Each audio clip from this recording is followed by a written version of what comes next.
McCallion.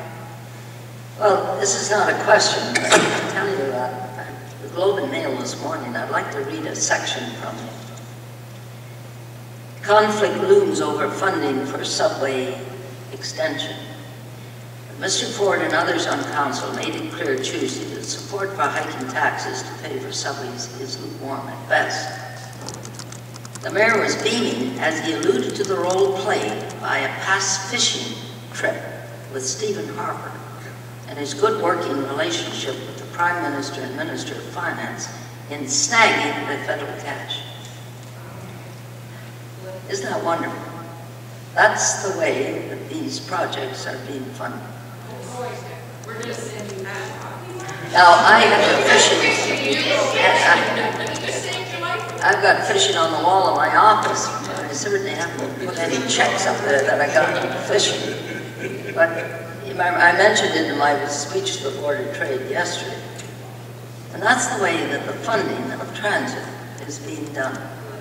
What hope is there for fixing the gridlock in the GTA with that type of thing? Mr. Flaherty came forward, and now they're arguing as to which plan it is. Exactly. I'll tell you, folks, surely the public is reading this and saying, what in the world is going on? That's the way. So a fishing trip will get you $660 million.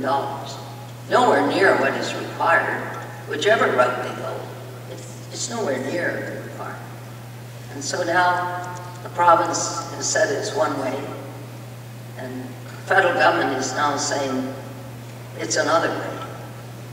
And the city of Toronto is saying that, I don't know which way they're saying it, because they really don't know. I mean, they're arguing, the mayor says it one way and the council says it's another. But I'll tell you, it's pretty discouraging to see stuff like this come out in the press. I mentioned it yesterday because he mentioned it to me on the day he was on the boat that he was going to see Mr. Harper. He was sure he was going to get the funds, and he showed that he got them, $660 million. What in the world is going on? And I had to, when I read that this morning, I said, I don't know what hope there is for solving the gridlock in the GTA. Thank you. Unfortunately, well said, Councillor Tobey.